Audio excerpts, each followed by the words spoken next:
Hello and welcome to Stretford Paddock. My name is Joe, that is Stephen Howson, and we are looking at some of the decisions we've seen over the last few months from INEOS. More cuts, more jobs being cut back, United still struggling to find any money despite ticket prices going up, despite the manager being sacked, despite all these things happening, United are still struggling. So we're going to look, was Dan Ashworth right? Was some of the things that Dan Ashworth got sacked for, which looking back at them maybe were slightly, he was a little bit too kind and a bit too humane for Jim Ratcliffe, maybe, or we'll ask, was he right? So let's start with what some of these things are. So let's go back to the start. When Dan Ashworth, obviously United's former sporting director, was sacked by the club, in The Athletic they detailed a lot of the reasons why this happened. The first one I want to start with, Steve, was because he wanted to keep Erik ten Hag and Ratcliffe was a bit more keen to get rid of him. The way things have panned out, not necessarily is Amorim better than Ten Hag, I don't want to get into that, but did he also want Gareth Southgate? Well, or was he one of the advocates for Gareth Southgate? I think that, depending on what you read, The Athletic have never reported that. I think some outlets have said people like Gareth Southgate, but the names that came up in The Athletic article were, he liked Thomas Frank. I'm pretty sure the Gareth Southgate thing came through The Athletic as well. Okay, well, not in the initial article that came out, so we'll have to double check that. But as far as I'm aware, I think Laurie Whitwell's kind of said we never said that. So we'll assume that he didn't, or maybe we can, take that into account as well. He liked Thomas Frank. He didn't mind the idea of Graham Potter on an interim once Ten Hag had been sacked, but he basically wanted someone that had Premier League experience. Do you think, first of all, keeping Ten Hag the way that they did, do you think that Dan Ashworth was right on that? Do you think the way that the whole manager situation has been handled has been right or wrong? I think it's way too early to say. Okay. You can't give Amorim a bit of a prospect left wing back and be like, right, do your tricks. Like, you need time, you need patience, and you need to see it cooked. Yeah. There's no point looking at all the ingredients, or not even. Someone who's not even been shopping for the ingredients, or maybe even got a list of what they want, and then judging them on the cake that they didn't make. Yeah, that's a good point. I felt at the time it was, I think Matt has even said it at the time on camera, the sacking of Ten Hag. There wasn't really an initial choice to keep him, and the backing him in the summer was a bit over-egged. Yeah. He's got a new deal. Not really. No. He's got the same deal, but with the check mark next to the +1. Yeah. It didn't really feel like a lot of backing him. The signings felt like they were quite backing him. Was it hasty in terms of getting rid of him? With hindsight, maybe, because it's probably gone from bad to worse in this initial period. That's not to say that it won't surpass where it was or get worse. At the moment, we're on a journey and we don't know which direction we're going. Yeah.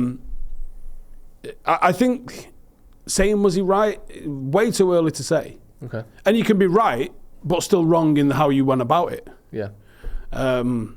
And fundamentally, if they decided that they didn't want to keep him around for whatever reason, that's what the decision they made. Yeah. Well, just one of the other things that, and again, it's not all about Dan Ashworth should still be here, or it was a disgrace letting him go or whatever. The sacking of him is almost separate to his decisions in a way. Obviously, they led to the sacking, but I think we can analyse basically whether INEOS have got rid of some good decisions by letting him go, rather than was he the right person to implement those decisions. Another thing that Dan Ashworth liked was the idea of using a data company, an external data company, to help look through potential candidates for a new manager. Something that Jim Ratcliffe supposedly looked at and thought, well, aren't you meant to be the data company that's doing that? Like, your brain is the data company that should be giving me ideas for new managers. I think whilst obviously we mentioned likes of Thomas Frank and Graham Potter and potentially Southgate, I think it was more of an idea of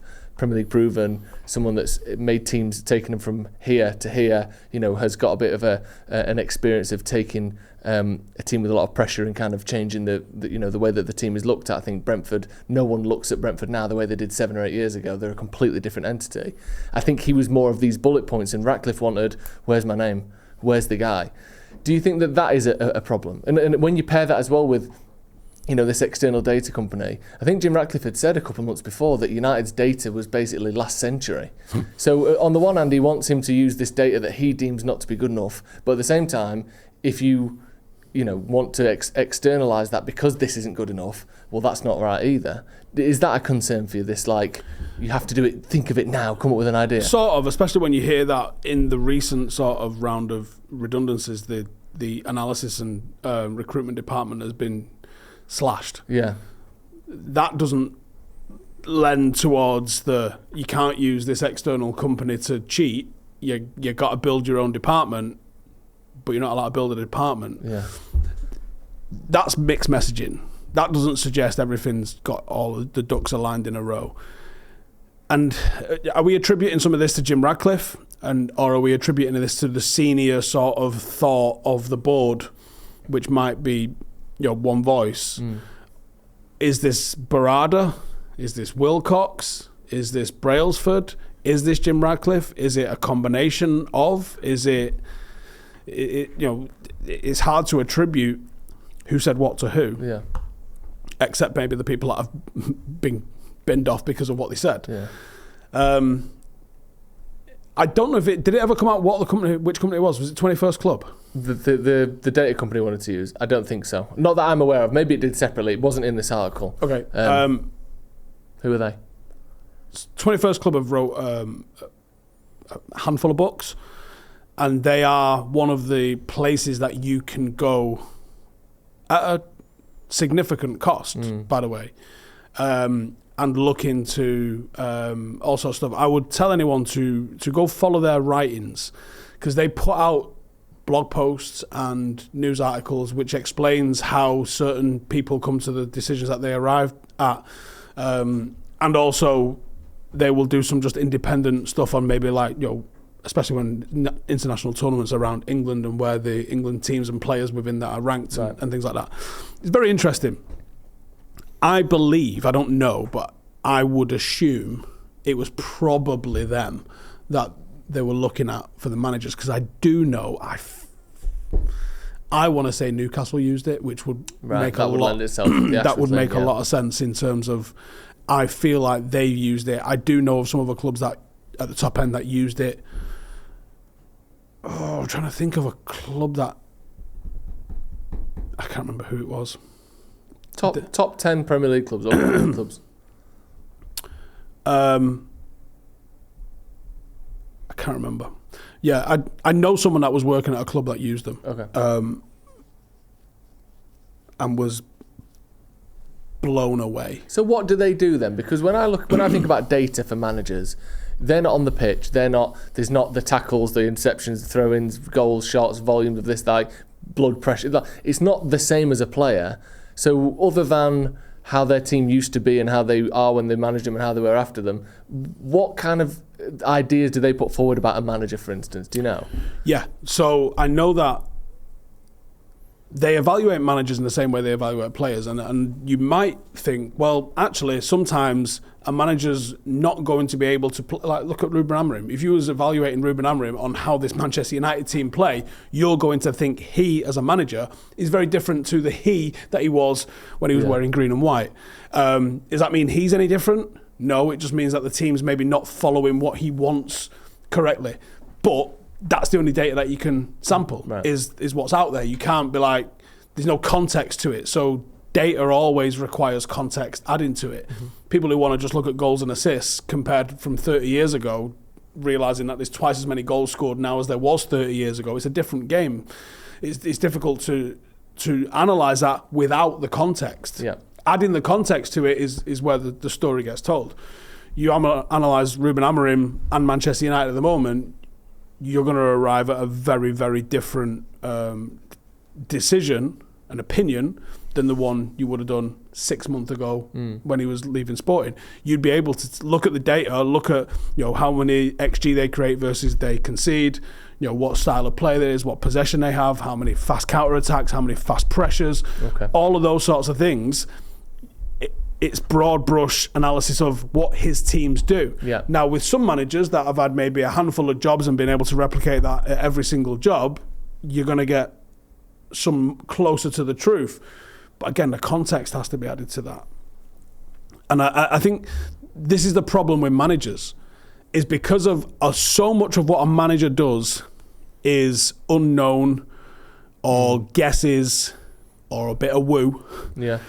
Like, it's so hard to quantify. It's very easy when you see a goalkeeper and you go, well, he doesn't really let loads in and he has a lot of trade and he seems to save all of his shots, and actually he can pass it out from the back and he can find people with a long pass.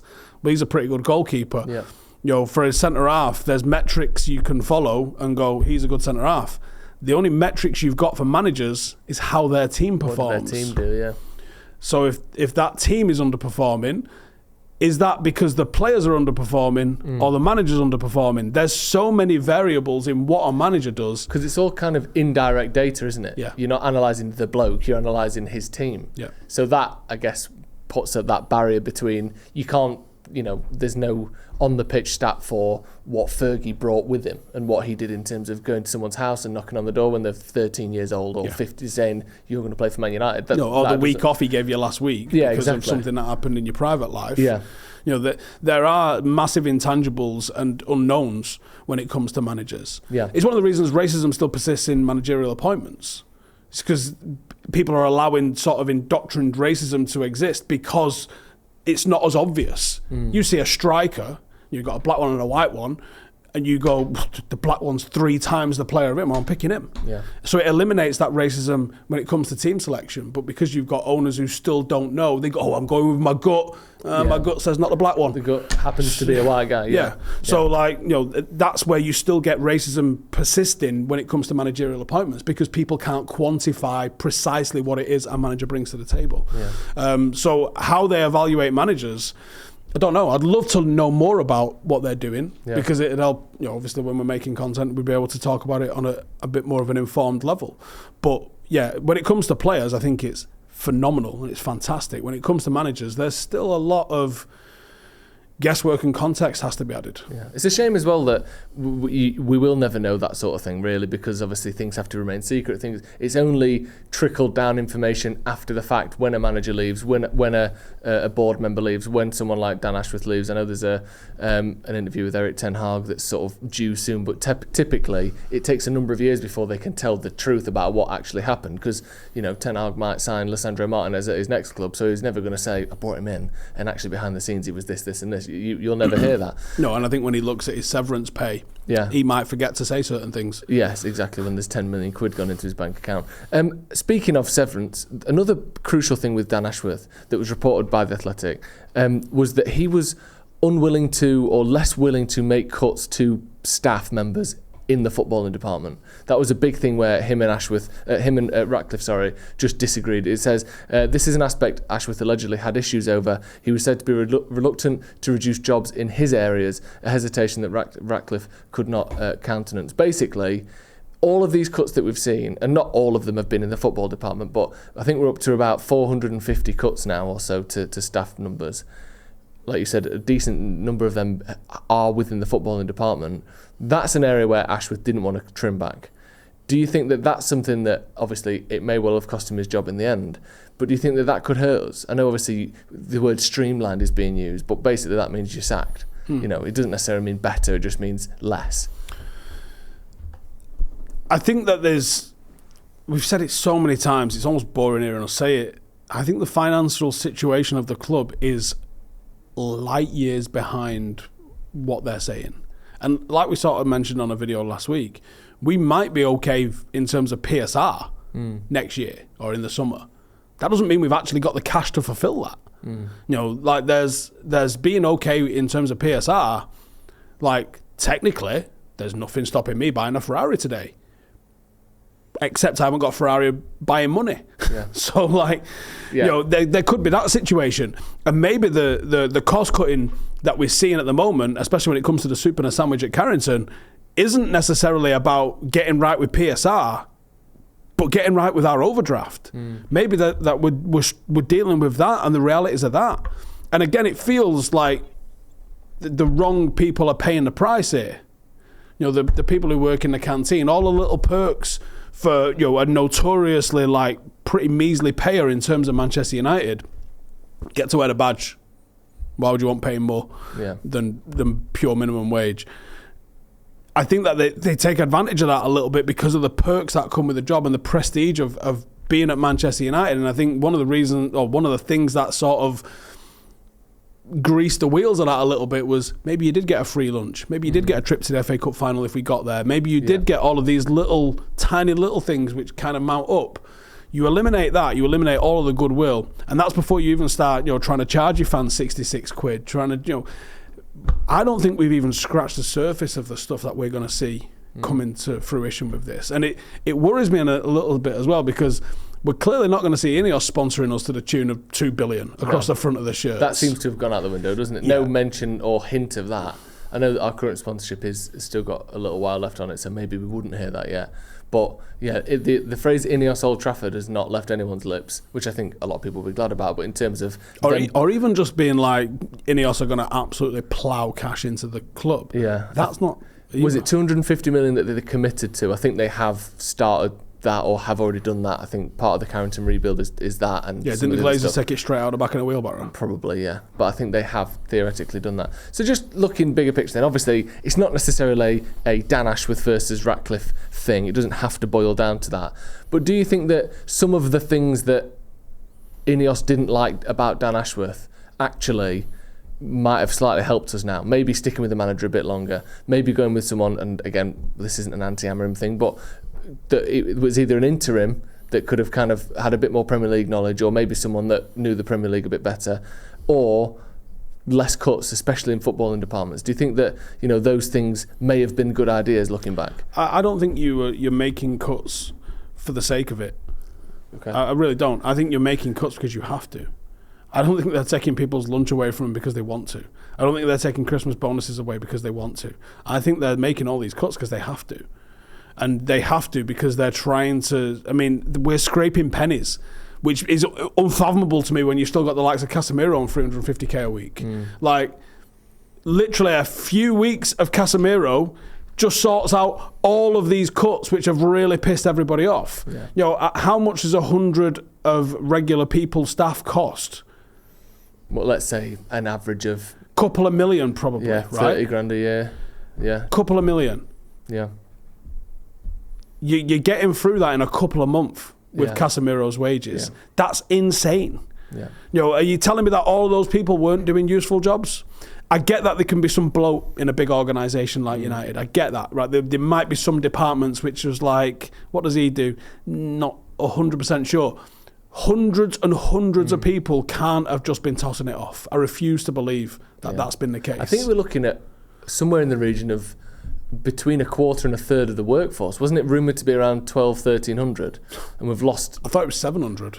No, I think it was over 1,000, the numbers I saw. But again, so anyway, large portion of it. It's not 3 or 4%. It's gone. 20, 30%. Yeah, that's a lot. Yeah, huge. I refuse to believe all of those people were just fucking spinning around in the chairs. Maybe in the Mayfair office. But I don't think everyone was just fucking spinning around looking at the ceiling. Yeah. Like, some of those people would be doing a lot of stuff, and by the sounds of it, there's pressure on the portions at Carrington. It's fucking embarrassing, Joe. Like, you want to start talking about how do we attract top talent to the club? There's been almost zero talk about any sort of investment in the summer. There's been zero talk about United going big in the transfer market. There's been zero talk about any of that. There's been, weirdly, at the same time as, like, you're not allowed your fucking soup, that they want to spend 2 billion on a stadium and to redevelop Old Trafford and the surrounding area. Where's that coming from? And we all laughed, didn't we? And we were like... That's people's dinner money, that. We all laughed when we said, the government will fucking do this, that and the other. I reckon that's literally on a whiteboard somewhere in Jim Ratcliffe's office. Who's paying that? Government. Somehow we'll sort that. Well, I mean, we're literally shaking people for the lunch money for it. That's what it's amounting to, by the and fans. Yeah, and 6-year-olds. Yeah. 66 quid, Timmy. Cough up. Yeah. If you want to watch Ruben Amorim's tricky Reds lose to Ipswich, it's going to cost you 66 quid. We better not lose to Ipswich. People will be watching this after that game, knowing that we've lost to Ipswich. That's going to be a laugh, innit? Right, cheers, Steve. Thank you for joining us at home. Let us know your thoughts. Did Dan Ashworth maybe get a few things right? And obviously we're not saying we should have kept him, we shouldn't have got Amorim, but is potentially Jim Ratcliffe's cutting and penny pinching and ruthlessness something that's going to hurt United in the long run? Let us know your thoughts in the comments below. We'll see you in a bit.